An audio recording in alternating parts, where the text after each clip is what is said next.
Ladies and gentlemen, right behind me we have the Audi RS3. Then we have Kyle's Subaru, which a lot of you guys keep thinking it's my Subaru. It is not my WRX. It's a nice car, but you guys know me. I cannot get away from the German rides. I refuse. So I've been talking about buying a second car, and as you can maybe see from the reflection of my sunglasses, which I wear all too often, we decided to purchase a second vehicle. Yeah, let's show you guys the new ride. So without further ado, guys, I welcome you to my 2023 Volkswagen Golf GTI 40th Anniversary Edition. I mean, if it's not obvious enough, I'm pretty sure I am, in fact, losing my freaking mind. I love this thing. It's such a cool little car.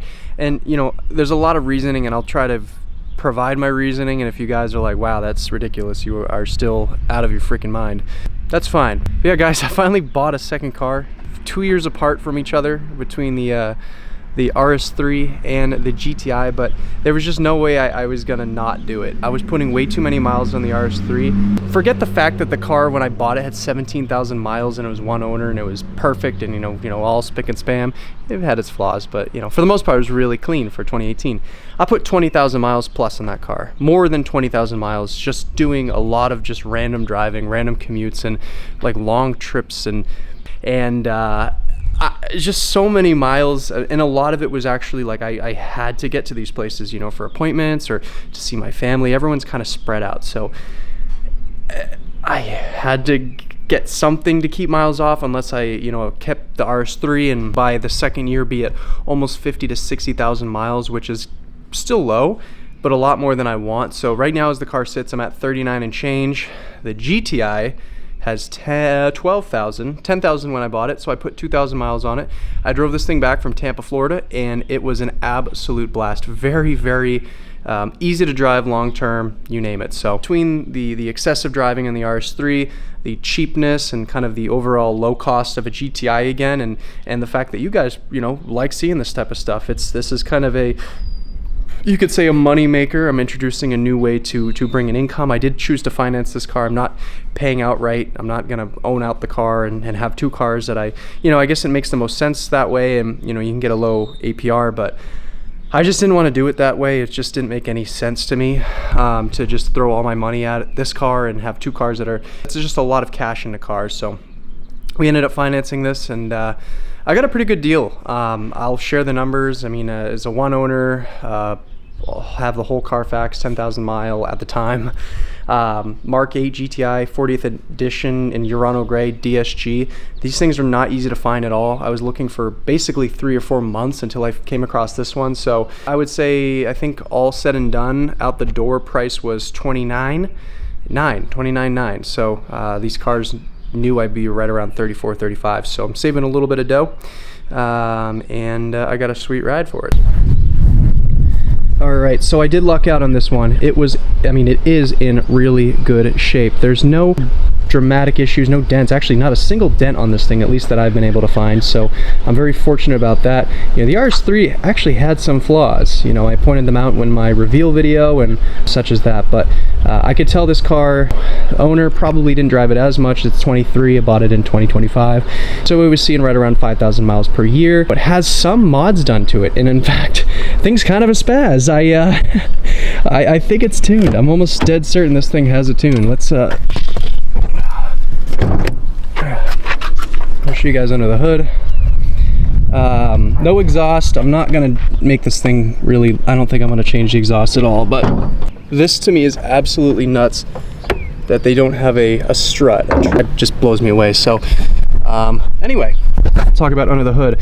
One of the things that I noticed too when I was purchasing this car is it had a ECS inlet pipe. Interesting. I assume, given that this is kind of the stock airbox, and guys, look at all the grease. Dealers,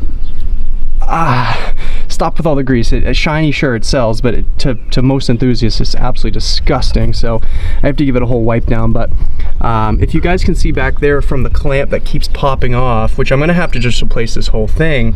The clamp is on that inlet elbow. Give you guys a better look. It's kind of just free.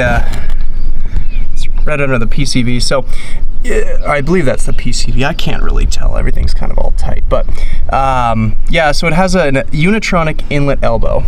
It's been modified. I assume the fact that it has a Unitronic elbow leads me to believe that that's the tuner that they went with. It's only stage 1. But yeah, this thing has a decent amount of get up and go, and that's the first thing I realized when I gave it some acceleration. It was very peppy, and I was really actually quite impressed with it. And it felt like, you know, there was something done to it, because these things stock, I think it's 240 horsepower and then 270 and change pound-feet of torque, which is very, you know, respectable for this type of car. And it still will light up the tires, sure, but this thing will, like I said, it's an absolute spaz. But yeah. So I think the first thing we're going to do is replace the intake. That's going to be our first big mod.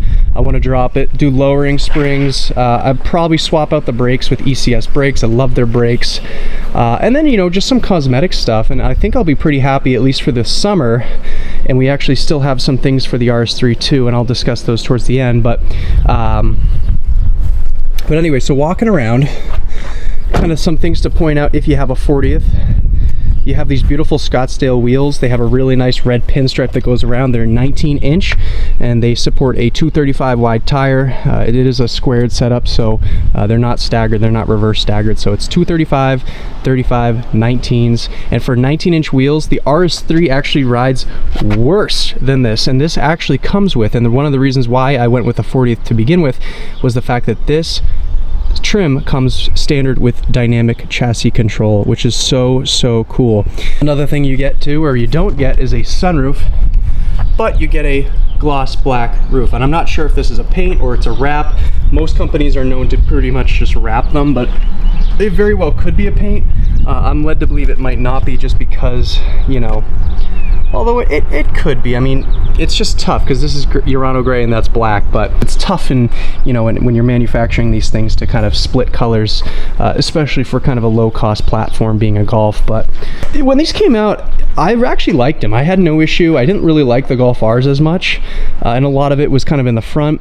I'm still, for all of the Mark 8s, getting used to the rear, but I think it just needs zero tails. I think that's what it is. Lowering it and maybe some diffuser action, you know, we'll go maybe TCR or whatever the equivalent is for the Mark 8. I think they still make TCRs or Club Sports or whatever have you, so. But yeah, I guess another thing, if I didn't point out, it's the 40th decal on the side. You get these little racing flag stickers, and those are cool. Black mirror caps. You get the lighting package, so I believe that's the Volkswagen IQ light. It has the turning beams, parking light, so if I'm coming home at night, I'm not blinding all my neighbors, which is a blessing, because I don't want to be a complete nuisance. And you get the cool fog lights. I mean, you get these standard with all the Mark 8s, but or should be all the Mark 8s, at least here in the United States. But it's just, oh, it's so cool. Having the light bar with the lights on and the fogs, just, oh, it's such a cool look. So yeah, that's the general appearance of the outside. I'm really impressed with how they kind of did it. It's nice. It doesn't seem as low cost as it could be, or it is, because it is relatively cheap to make these cars. But we'll jump right in. So first thing you notice, kind of bummed to see nothing here, and then this just looks super cheap. I'm bummed about that. I'm not really a big fan of this door too. I mean, it's a lot to get used to. This kind of feels cheap. It looks cheap. It kind of looks like something that maybe belong in like a Honda or something like that. Hate to rag on the Honda guys, but sorry. And this is kind of like I would say a kind of a style mix between the Mark 6 and the Mark 7. And if you guys kind of look at pictures online, or if you've ever owned them, you can maybe agree. But I do like this suede touch. You kind of have these I don't know, GTI honeycomb inspired trim pieces there. And one of the things I like about the Mark 8s a lot, and I believe all of them, even the base models, this being based off an GTI S, is they all come with this really cool ambient lighting. You know, looking on for the seats, another thing I like about a lot of modern cars nowadays is the seats are one piece. There's no kind of adjustable headrest, and they look so much better as one piece. It's more uniform, and I just like it that way. But the cloth seats, I'm actually really glad I got, because As you guys can see, we have suede here. If you ever sat on anything suede or held anything suede, it's really known for kind of keeping you locked in, and I don't move around in this chair at all. I have much better support in this seat than I do in the RS3 seat. I'm gonna kind of bash this car a little bit. I love my RS3. It's not going anywhere anytime soon, but you know, you guys get the idea. These seats are so freaking nice. Same here, we got some suede GTI and some this is a bit of a harsh material, but it's not uncomfortable, and on a long trip as we had a 26-hour drive back to New Hampshire. It was pretty easy. Again, it was split between a couple days, so it wasn't that straight line driving. It was you know, a few stops here and there, but really nice. All right, so now that we're sitting in the interior, the steering wheel. This is one of the nicest steering wheels I've seen in a Golf, you know, from factory. It has great beef, you know, great beefiness, great support. You know, 9 and 3 is easy, 10 and 2. The paddles are kind of weak and dinky, but they've always been that way. That's never going to change. Flat bottom steering wheel, or whatever, I guess you could call that, a flat bottom steering wheel. Some people complain and say it's not flat enough. I think it's fine. I would not really knock it myself. And then of course the dreaded haptic controls. Which they'll turn on the car, and you guys can kind of see what we got going on here. Actually, that AC is not the worst thing in the world. All right, so going through the kind of the infotainment, again, GTI S, so you have a smaller screen. You can kind of see the outline for where the premium screen would be. The upside to getting this one as opposed to the premium screen is you get some of these. How crazy are these? These are a thing of the past, twisties. So that's my volume control, and I believe this is for tune radio and maybe some other, you know, perhaps some features for scrolling. But the new ones don't have that. They have a stupid bar and it's all haptic, and I'd freak out if I had that. I already kind of hate this as it is now. It's livable, but it's just brutally annoying to use. So something to keep in mind. I don't really have any like true things to say about it. I mean, it's okay, it's functional. You just have to get used to these buttons. These haptic buttons really kind of stink, but it's what you expect, I suppose, for the price. The shifter's super bizarre. Looking at this car, you'd probably be wondering, okay, it's DSG, Pete made another bad decision, sure. And then lastly, where's manual mode? You have park, reverse, neutral drive, and then I guess drive sport being sport auto, parking brake. Where's manual? So manual in this car is kind of assumed. So if you click a paddle, and if you're in drive, if you're in sport, as there are different driving modes, I'll show you guys right here. I think the car probably has to be on, I believe. Oh, actually no, right there, boom. So if I put it in sport mode, these are all the things that I can adjust. As I mentioned before, this thing does have the dynamic chassis control, and these are all the adjustments. You can really fine tune it to your preference. And yeah, so we can tweak our suspension control, which is huge. That's why I bought a 40th, is the main reason. They look cool, and the Urano Gray helps, but that's a big reason there. Steering, sport, drive system, sport, so that's probably really throttle response. Engine sound, so that's our sound actor. That one kind of pumps in that fake sound, makes it sound sporty from the inside. On the outside, it sounds like a vacuum cleaner. And adaptive cruise control, light assist, so that would be our kind of turning beams. And actually, while I'm mentioning this, you guys can kind of see some remnants of red light, because that's what I put it as, and I like it that way. So yeah. So sport mode. For manual mode, I'm kind of getting a little all over the place, but you just flick a paddle, and to turn off manual mode, you can hold this down or just pop that down. But there's no manual button or any way to kind of put the shifter in manual, so it's assumed if you're in paddle shifter mode, you will shift. Now if you forget to shift, it'll auto upshift, because these cars are made for everybody. So that's a little So that's a really brief, quick overview of the inside, outside, and kind of the features of this car. So I figured it'd be wrong to not take this car for a drive. I don't think I did that when I collected the RS3, which is wrong of me. I should not have done that. So we'll take this thing for a drive, and I'll show you guys, I guess, my impressions, and we'll talk a little bit more. We'll ramble more. Onward. All right, so foot on the brake. Here's our start button. How cool is that? It kind of like beats like a heart. Can't beat it. It fires to life. One of the things I kind of do regret a little bit was I mean, I'm glad I got a 40th, but I had no idea the 40th didn't come with remote start because it's based off the S. Apparently the S does not have any of that stuff. So they really want to rub it in that I didn't spend the extra money and get something more premium. But remote start's ridiculous. Who needs it anyway? Probably me. It's cold. In the wintertime it gets freezing cold, but I have a heated steering wheel. That's cool. We have heated seats, heated cloth seats. The upper option, so if you get the leather seats in the SE or the Autobahn, you are, or the 380, or, you know, I guess the 380 also follows SE or Autobahn. But you get those cooled seats, and those leather cooled seats actually work real nice. I was very impressed by those, but, you know, we're purists here. We don't need all that extra weight, and certainly, you know, that extra luxury and comfort, forget about it. We're in a Golf, so.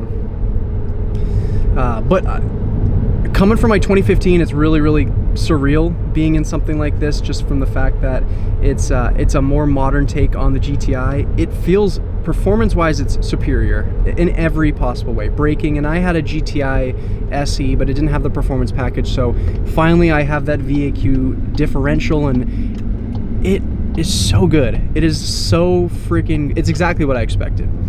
Which expectations are pretty high for this car. So it was, it met those expectations. It exceeded them. Just all around a really cool, you know, sporty car when it's in those sporty settings. So we'll put the car into sport mode, and you guys can kind of hear the sound actor pumping in that fake sound. I believe what the sound actor does, and you guys can remind me because it's been a while. We haven't talked about this since like 2020, 5 years. The sound actor, it vibrates the windshield, and it creates that cool pumped-in 5-cylinder sound. A lot of people say it sounds a little reminiscent of that, or kind of the Subaru Boxster sound. I think it's a nice mix between both, as we have both in the garage right now. So, yeah. So I'll turn the camera around once I deem it safe, and we'll show you guys what this thing, what she do. Alright, so we're in manual mode. We'll downshift, has rev matching downshifts. Get a little bit of pops too when you let off the throttle, so we'll floor it. Oh my god. It's like not slow. No, it's a great little package. I'm very impressed. I think this was a good decision. I don't have any regrets yet. We'll give it some time. I do want to kind of change all of the things that the other owner put into it, and really kind of go for those more premium mods where drop-in filter, and technically, I mean, it has a really efficient modification list right now. You don't really have to do too much, especially if you're just running stage 1, stage 2. But for me, and for peace of mind, you know, buy nice or buy twice. In this case, we're buying twice, or of course picking up the slack from the last guy, and I think it's really gonna make the drive a little bit more enjoyable with those premium modifications. So go for a full intake system, that intercooler that, you know, these cars really could use. Even the Mark 8s, these suffer from heat soak pretty badly, even at sea level. These are things to kind of keep in mind, but ultimately it's very impressive. For this next one, we'll turn off traction control. I've seen a lot of videos of people driving this car, and of course, you know, I see them turn off traction control. I don't know why. Maybe it's because I have the cheap screen, but it's so much easier turning it off. Like, you just swipe down, boom. I mean, yeah, a button is easier than anything, but you know, with these newer cars, you just don't get buttons. So it's kind of a bummer, but we'll put the car into first gear, and I'll show you guys what happens when you floor a definitely tuned. I don't know what's done to it. I really don't know the limits of it. Tuned Mark 8 GTI. Here we go. Focus, and boom. You guys saw, we spun, like, maybe it's like a low torque file. The torque, like, it doesn't pull as much, and I have a little bit more tire than my last GTI. It's like a very similar feeling to my last one, but my last GTI would just light up the tires without effort, you know, without much effort at all. So I think some of that could be the summer tires that this car comes with factory. This is still in the factory tires, even at 12,000 miles. They're getting pretty bald, I'll tell you that. I'm gonna run them as low as they can get, because we're on a bit of a budget build here. Of course, we're still gonna treat this thing to some very tasteful mods, and I'm gonna make this thing look nice. You guys know me, I'm very OEM plus, but this is kind of the long-term vision, this long-term build. I'm gonna hold on to this car for a while. I think I'm gonna hold on to it much longer than the RS3. Oh, you get that boof sound when you downshift at the higher RPMs. It sounds kind of cool. It's again, it just adds to the driving experience, and with an exhaust, I can imagine that would be even more fun. But I have a POV drive planned. I am still kind of looking for the right type of route that I want to take, a route. And you know, once that's identified, we'll put this thing on a nice twisty road and get you guys a sweet POV. I really want to kind of show you what this diff is all about, because I've been driving these cars for a while. I think at this point I can say that I know what I'm talking about, for the most part, kind of. It's a really nice package for the money. Cars nowadays are so expensive. You know, if I wanted to buy back my Golf R, which I miss that car a lot, I really do. And this thing does not really remind me too much of it, because Golf R and GTI, those are just two different cars. This just feels like a lightweight, you know, front wheel drive, pavement clawing, just little monster, and I like it. But it has the daily drivability that you want. I had to let off. I could not just do a rolling burnout. Oh, this thing is freaking fun. So we'll have an intercooler install probably this weekend. I don't know when I'm going to release the video, but I'll install it this weekend, and I'm excited for that because the RS3 could use a little bit more cooling. I think that would really help out and make the car feel a little faster too. So I'm excited to put that in. Excited to get cranking on this car. And yeah, if you guys have any interest or any videos that you want to see, let me know. But otherwise, let me know down below too, I guess, if this is the right decision. If not, also let me know. But yeah, we'll catch you guys in the next video. Thank you for supporting me. We'll go from there. Peace and love, guys.